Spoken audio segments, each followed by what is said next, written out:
Hello, lovely patrons. You're our favorites. Thank you so much for supporting the show. They're the best. We You are the cannot best. do this without you guys. This week, I kind of wanted to start here, Brendan, because Okay. last week we noted that this could be a fun space to talk about some of these 2001 movies as we're preparing for this retrospective coming up here in a few weeks. Yes. I One still of have a those lot movies- of homework to do. As do I. I've seen quite a bit, but I've added more films to the list since the last time we've talked. So I am continuing my homework. One of those movies that I did catch up on, and honestly, this was one that came to mind because it's something you and I had briefly brought up offline, I believe. Maybe you mentioned it last week. Not in detail, but maybe in passing. I can't recall, but Okay.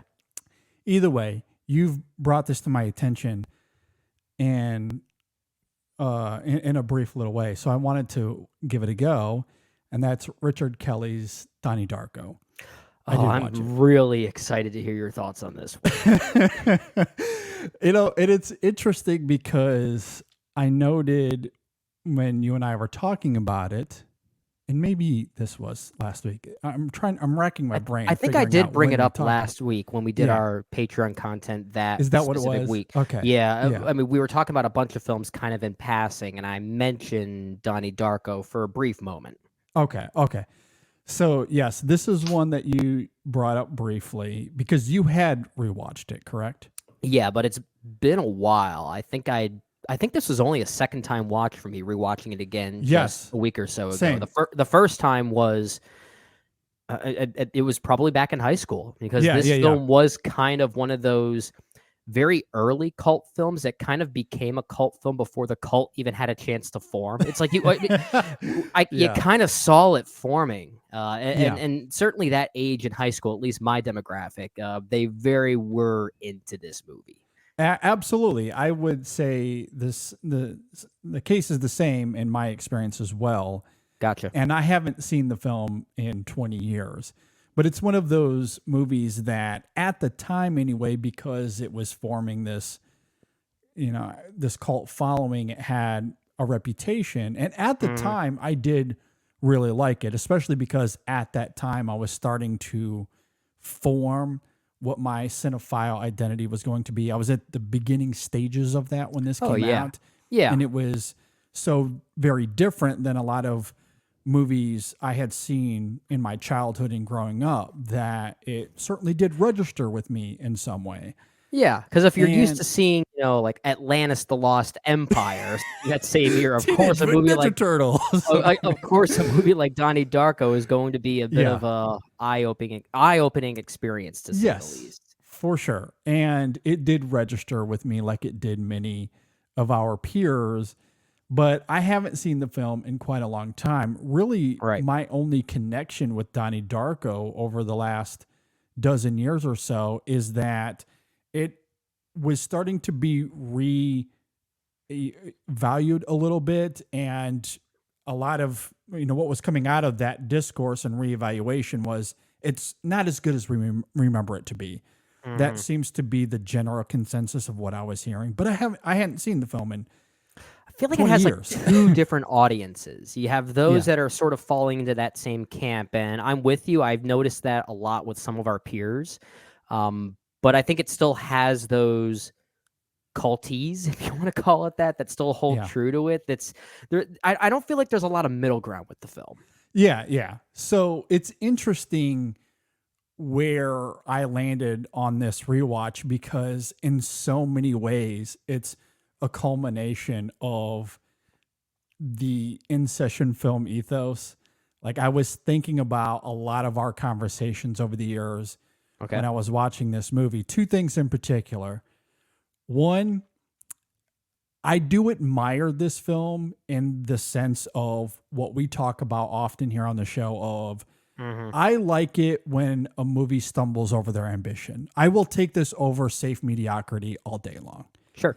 I kept thinking about that in regards to this movie because it does have these weird sensibilities to it. It does seem to be going after something provocative, and it has this ambition. It might not all come together in the end, but it's at least going for something that isn't the conventional norm.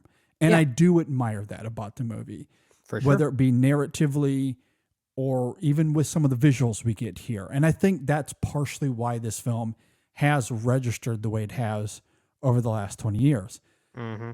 On the other end of that token, though, the one thing that I kept going back to is something we talk about often with a lot of films that are trying to mine a lot out of its material, in the sense that this film has 1,000 different things on its mind at any given moment. Yeah. Like neither of them really all that fleshed out. Yeah, and that's the problem with this film, and why ultimately I still like it, I admire it, but it doesn't have the same kind of weight or impact it did 20 years ago. And that's because you do this over the last 10 years or so, and you start to refine your critic sensibilities or your cinephile sensibilities, and how you tend to look at film and value it, and critique it. And this is quintessentially one of those movies that, while I do admire its ambition, it definitely falls under that umbrella of, man, this has way too many thematic things going on. I mean, this is a movie where it features this dichotomy of apathy and empathy. It's about the vapid ethos of misguided school systems. It's about God and existentialism. It's about psychology and navigating dark thoughts. It's about teenage expectations and the roles we play. It's about grandma death and space travel. Like it's about white privilege as well. About white privilege. Like, it has so many different things. Oftentimes, many of those ideas cramming themselves into the same scene, and it just becomes a jumbled mess that by the end, it's hard to decipher maybe what this film was trying to really get at, because it didn't really pick a lane. It just introduced 1,000 lanes. Yeah. And so then it becomes a little confounding as to what was the movie trying to convey ultimately. And that's what I said on last week's Patreon episode. And for those of you watching right now, if you haven't listened or watched that, just to reiterate a little bit of what I said there, I did state that I feel like the film ends in a way where it almost says nothing really. I mean, it's interesting when a movie fails like that, where it has so much to say that it ends up saying really nothing at all. And I feel like that's how the movie is. Like, I used to hate this movie. For even further context, something that I did say last week, back in high school when I first saw the film, I didn't care for it, but I didn't care for it for very different reasons. At that time, I hate using the P word, because all art is pretentious in its own way, right? But that's really what I responded to at the time. I was kind of cynical about it. So I don't hate the film now, because I'm like you. I respect what it's going for, even though it does trip over its ambitions. But it does trip over a lot of ambitions by the time it gets to its end credits. I will say the thing that I responded to the most on this rewatch, and I'm curious to see what you think of this, I mentioned one of those additional themes when you were going through that bountiful thematic list that the film encompasses, right? Yeah. I threw out white privilege. At times, this movie actually is really funny. And I actually think that's when the film is at its best. When it just plays into those thematic notions on white privilege or the school system, and it does so in a very, like, I don't want to say satirical. I feel like that might be giving the film too much credit, but it's almost farcical in the way it goes about it.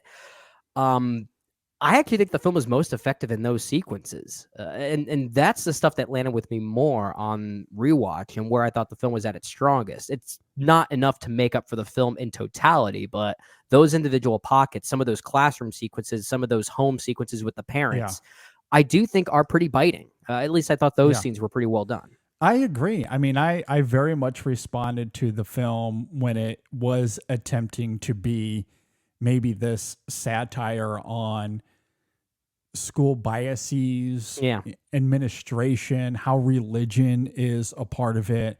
And I think that's where I really appreciate Mary McDonnell's performance here, because the way she responds to some of that Yeah, she's the is hero here hysterical. for sure. She is so good. Like some of the side eye she gives, it's Yeah, just yeah, remarkable. that is really good. And I do love that, because that's the subtlety that I find extremely effective, even though the idea itself is brought up somewhat brazenly, right? Like, we need God in our and honor in our school systems. Like, it's very heavy in that idea, but the response to it performatively, I think, is really quite great. Yeah, I agree. Like that moment when they're brought in and the principal's like, "Look, Donnie, said something to this teacher that's just not great." And his parents' only response to it is to laugh. Like, Yeah. that's it. Like, I love that stuff.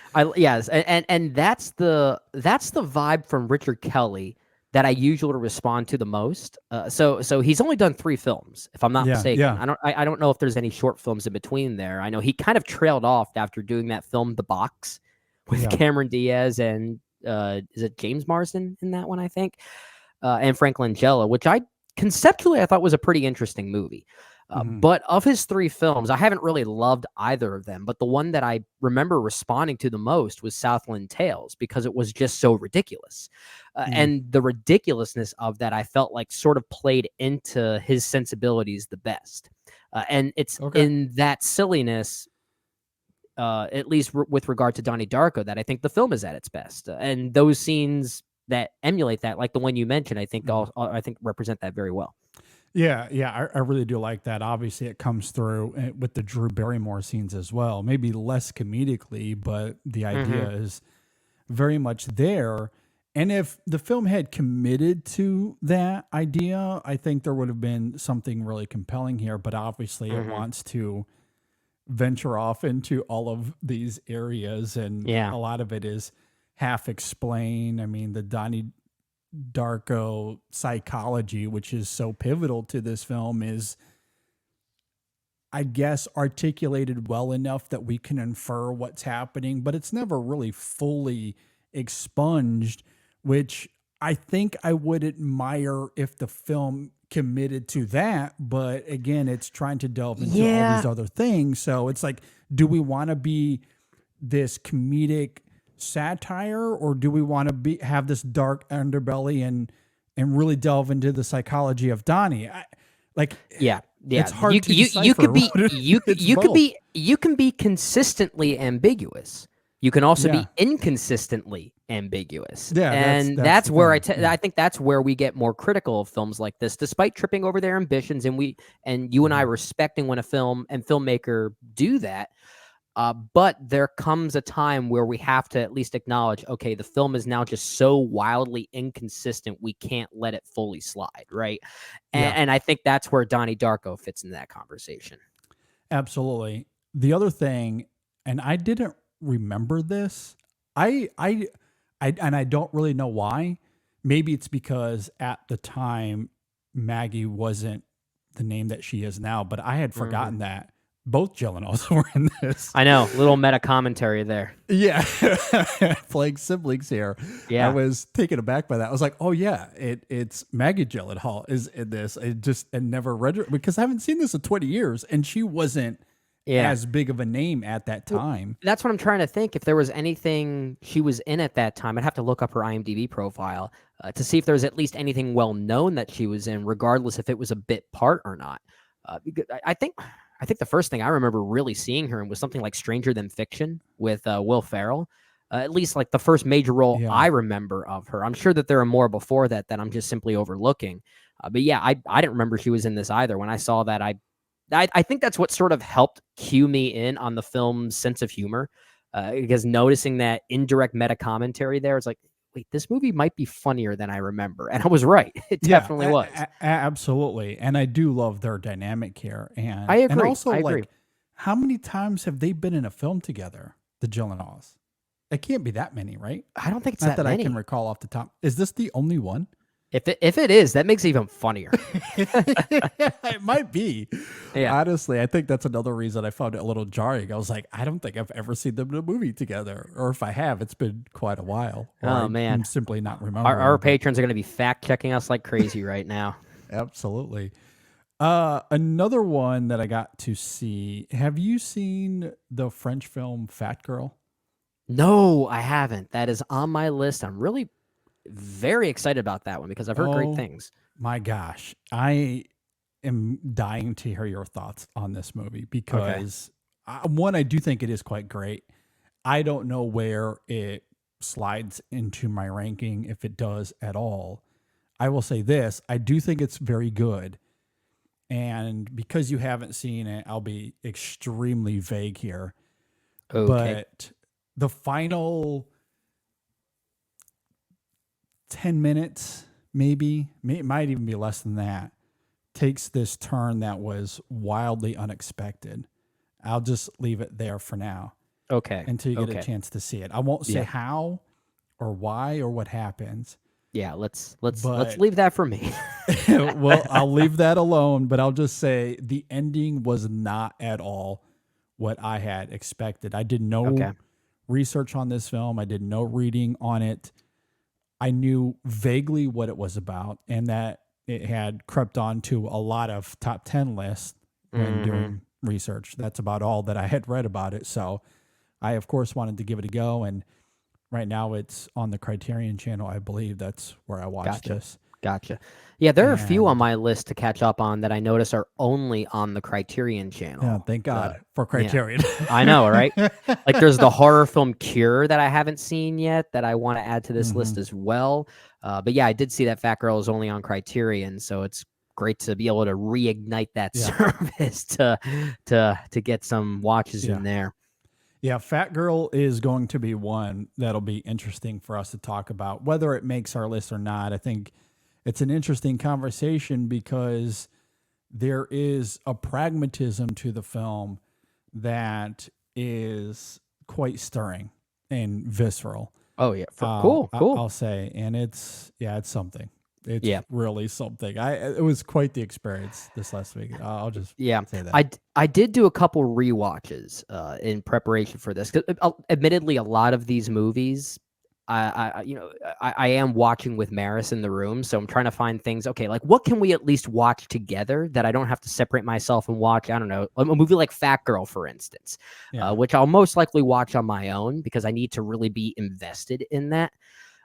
But we did a couple rewatches. I mean, that might be an interesting one simply to get from like the female perspective on that film could be really interesting. Whether and I'm not doubting like that perspective on that movie. It's just more of a case about it is, the sexual awakening of women in their adolescence, which obviously they all experience. To be honest, it's more of a taste thing, I guess, from that perspective. And that could be true. Yeah, that's very fair. Yeah. And it's also more like when she knows that I'm watching movies that are more, I guess, quote unquote work. It's less of a bonding experience, if that makes sense. Which is why when I'm rewatching movies, especially with her in the room, we're rewatching something like Zoolander or Wet Hot American Summer. Zoolander does not hold up. I'm sad to report it does not hold up. I'm not a fan. No, I and I used to be, but not anymore. For reasons I don't really want to get into, just because I don't want this conversation to go as long as it does. But just Zoolander never really worked for me. Wet Hot American Summer was a real treat rewatching that one, especially with Maris sitting next to me. You could have made a drinking game for how many times she just went, "What?" And a lot of it was because she had no idea who was in it. She had no idea the type of humor. So when a young Bradley Cooper or Paul Rudd or Amy Poehler walk on screen, it's absolutely shocking to someone who has no affiliation with this movie. And we both enjoyed the experience so much and just the irreverent sense of humor that by the time it ended, I mentioned, that there are actually 2 miniseries of this on Netflix. She goes, we're watching them. So instead of doing more homework, I ended up rewatching the both Wet Hot American Summer miniseries, the prequel and the sequel. Nice. And we enjoyed that. So Wet Hot American Summer, I don't know if it'll end up in my top 10, but it's one of my favorites of the year, just given the type of movie that it is. You have to be in the right mindset for that sense of humor. So I do think that film is very good. And one last rewatch I do want to highlight here, because this is one that kind of like Training Day for you when we talked about that last week. There's another one that I was just so interested in rewatching, thinking maybe I'll be able to finally come around on this movie. Maybe I'll finally see something in it that I never did before, and that is Ridley Scott's Hannibal. Oh, okay. And wow, this movie's bad. This movie is bad. Okay, so it's still bad. That's good to know. Actually, I think it's worse than I've ever remembered. Wow. Ridley Scott, David Mamet, and Steven Zaillian co-writing the script, okay? Sir Anthony Hopkins returning for the role. I don't think I've ever seen a bigger what went wrong movie ever. Like, I don't understand it, because the final product is, again, JD, as critics, there are certain words we don't like to say when describing movies, right? Because they come off as just kind of reductive. Like they have no meaning sometimes. But I can't think of any other word to describe Hannibal other than boring. I can't.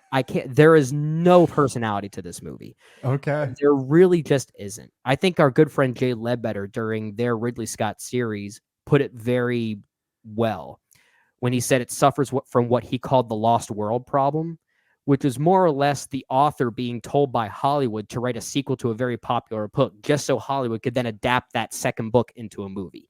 Yeah. And from what I understand, Thomas Harris's sequel book called Hannibal was not very well received. And I see why.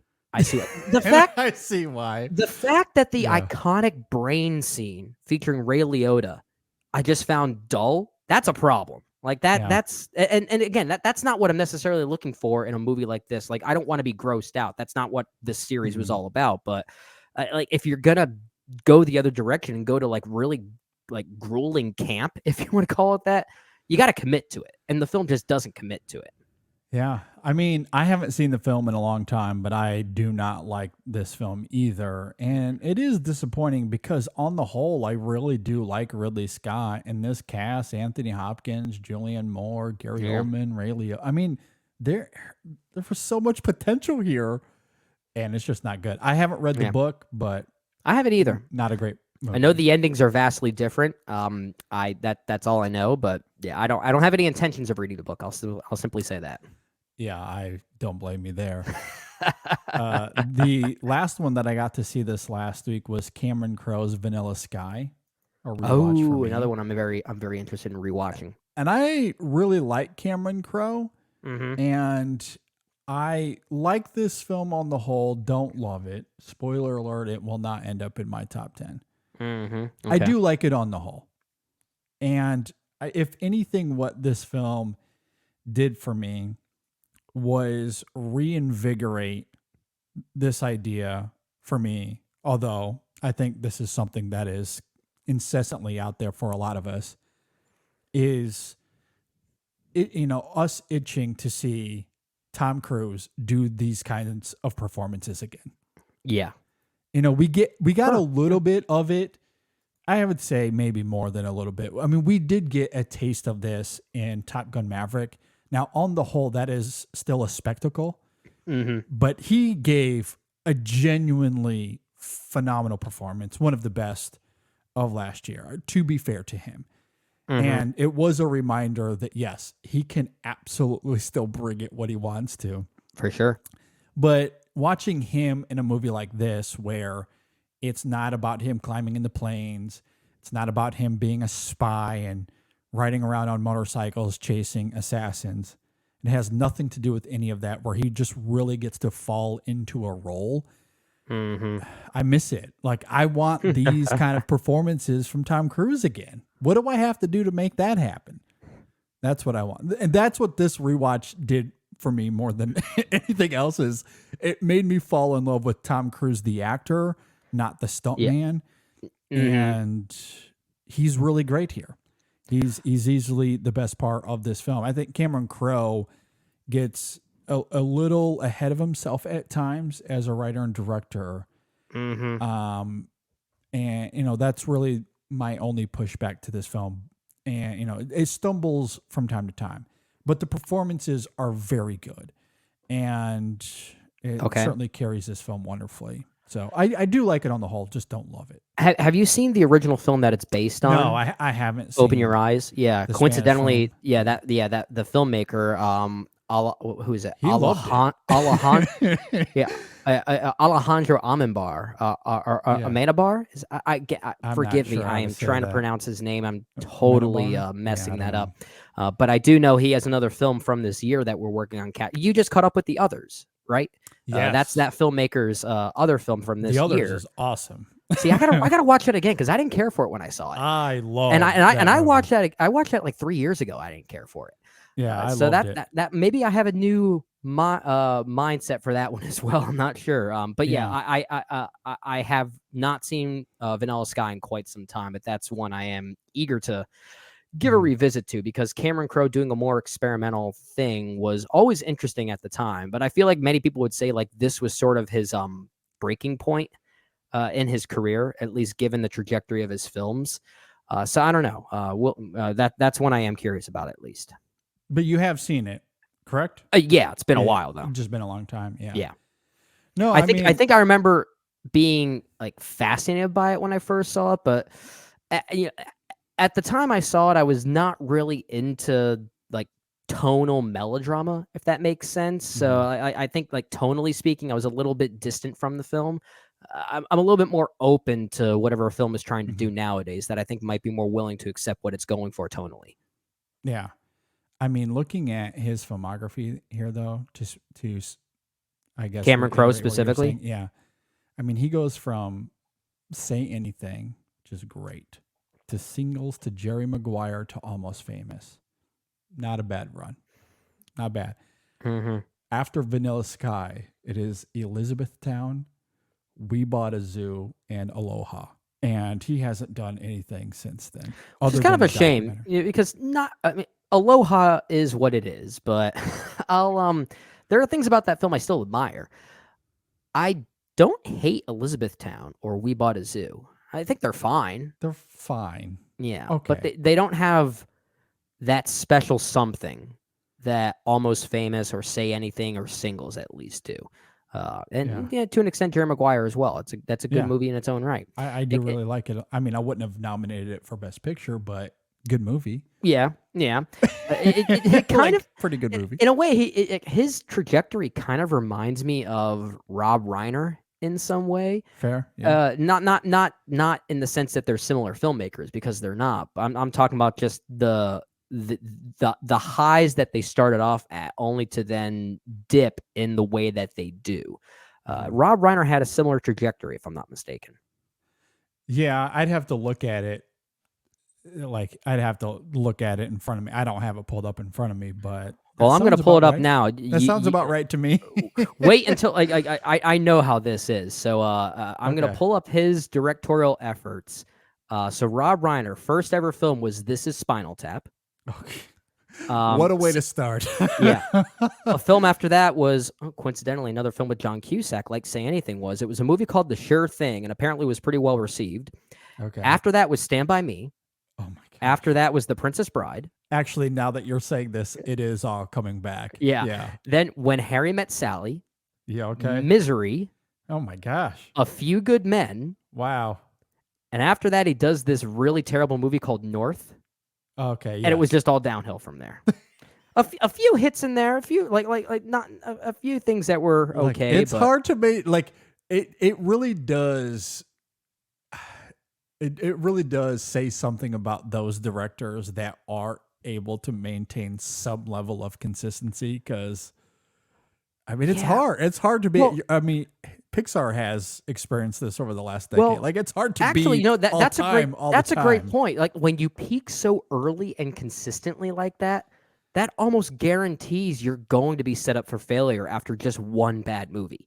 Yeah. Because look what happened to Pixar. Now, this is that's a very different situation because it takes years and years to develop an animated movie. So many of these other films in Pixar's repertoire were probably not going to be great even after Cars 2, right?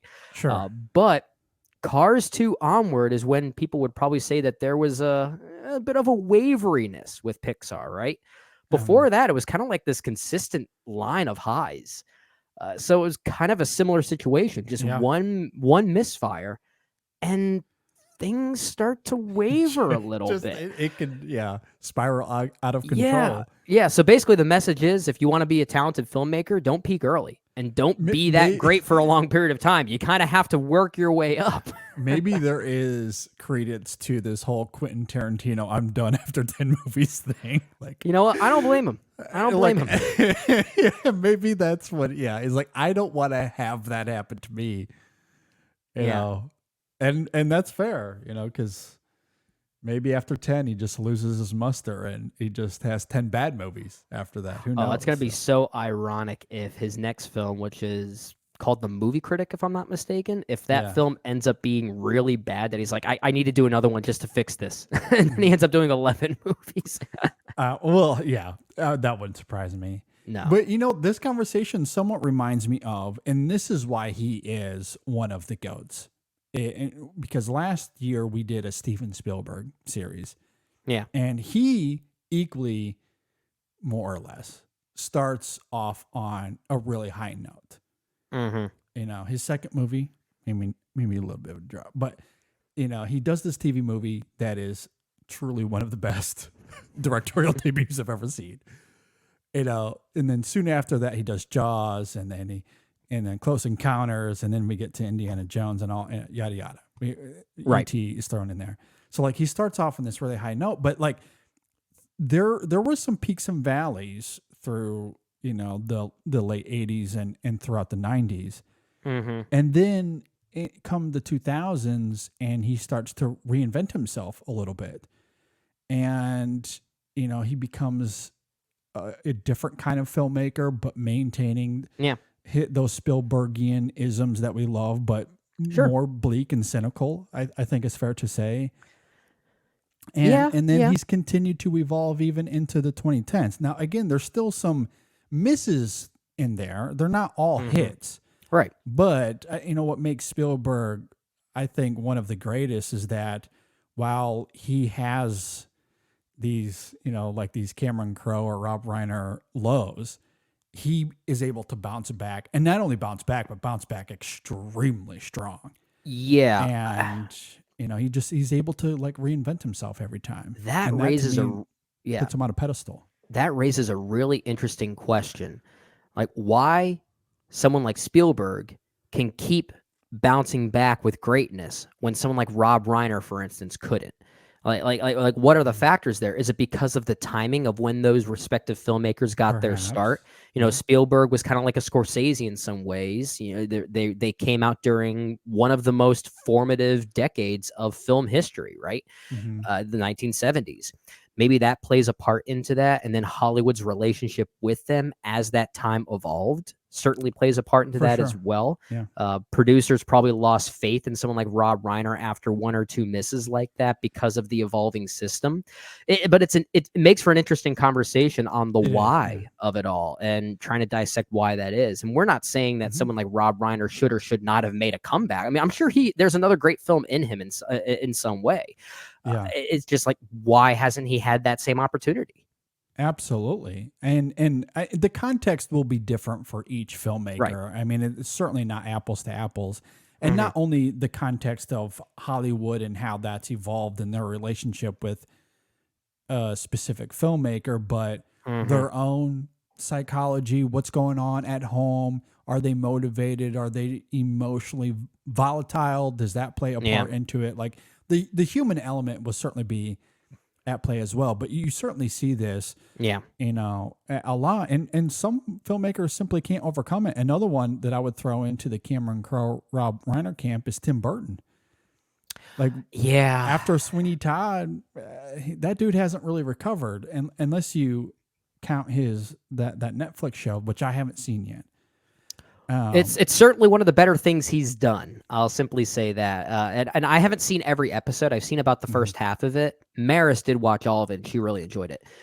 But what I did see felt way more like the Tim Burton I used to like, as opposed to, the Alice in Wonderland / Dumbo / Charlie and the Chocolate Factory Burton. Yeah. It definitely deviated away from the green screenery that has suffocated many of his films as of late. I mean, there's no denying that Tim Burton has, like, his relationship, at least with the film world. Netflix and a television series might be a little bit of a different story. Sure. And especially because that seemed to inject itself into the culture in a pretty big way, at the very least. For sure. But in the film world, he really hasn't been a significant name in 15 years, maybe 20 years, and that to me is disappointing, because early Burton, like 80s and 90s Burton, was pretty fantastic. Yeah. For the most part, but I could say the same thing about Cameron Crowe as well. Like, Almost Famous is simply one of the best movies ever made, as far as I'm concerned. I don't know where it would rank, but it's certainly in that conversation, and Say Anything is fantastic. I really do like Jerry Maguire. Like, why he couldn't keep working, or like, I don't know what the story is there, but it's an interesting conversation. There's no doubt about it. I like how the conversation just completely veered topic. We start off with 2001 retrospective catch up, and then we talk about this dissection on director trajectories. It's pretty incredible. All right, last note, and then we'll move on, because we do need to get to the episode this week. Yeah. And this is a little bit of a non-movie note. Not a little bit. It's very much a non-movie note. But a personal note that I think was really fun, and I figured I would, our patrons are our family, right? For sure. I want to tell this to my family first before anyone else. So some of you may know this, some of you may not, but when I'm not watching film and I'm indulging in other activities, I'm a big sports guy. Yep. And my activity of choice, my sport of choice, is playing hockey. So I've played hockey my whole life. And, over the last, 4 or 5 years or so, been playing a lot of beer league here locally in South Florida. Yeah. Hurt myself, had knee surgery. How many times? Twice. Twice. Let's get the context there, man. 2 surgeries later. Yeah. My second surgery, though, was last November. I gave up playing goalie, but I want to keep skating. So that's the goal. So after having surgery last November, been doing physical therapy, constantly over the last, how long has it been? 10 months, I guess, almost. And I finally got the green light to start skating again. I went to the doctor last week. He gave me the green light. So this Sunday, I will be putting on the skates for the very first time. Wow. Since my surgery. Well, I guess since last August, because it was last August. I was going to say. Around the 31st is when I had my last dislocation. And then, and then I had the surgery in November. So I haven't been on the ice in about a year, maybe a little bit more than a year. So it'll be my first time putting on the skates in quite a long time. But that'll be happening on Sunday. Well, and good luck, man. I am going to be praying for you that nothing bad happens. Yeah, like I'm absolutely nervous, but very excited. Like, I feel strong. Like, it's one of those things when I'm walking around, when I'm doing PT, like, I feel strong. The leg feels really good. Good. But mentally, I feel like I'm falling apart. Like, well, don't let that psych you out. The mental part of it. Don't let that psych you out. That'll be the biggest challenge. But in this Sunday, it's just a skate, maybe some light passing and shooting. Like, nothing extraneous by any means. Like, this is going to be more of get my edges, just get the skating down, and then we'll work on other things from there. Slow build, slow baby steps. Steps, man. Slow build, yes. So, and then hopefully good luck. By Seriously. October, I can start playing games. That's the goal. Don't injure yourself before my wedding. Yes. Will do my best. At any rate, we have to get to episode 550, doing a fall preview, and we hope you all enjoy. Thanks for listening. Yep. Thanks for all your support, and love you guys. Enjoy this week's episode.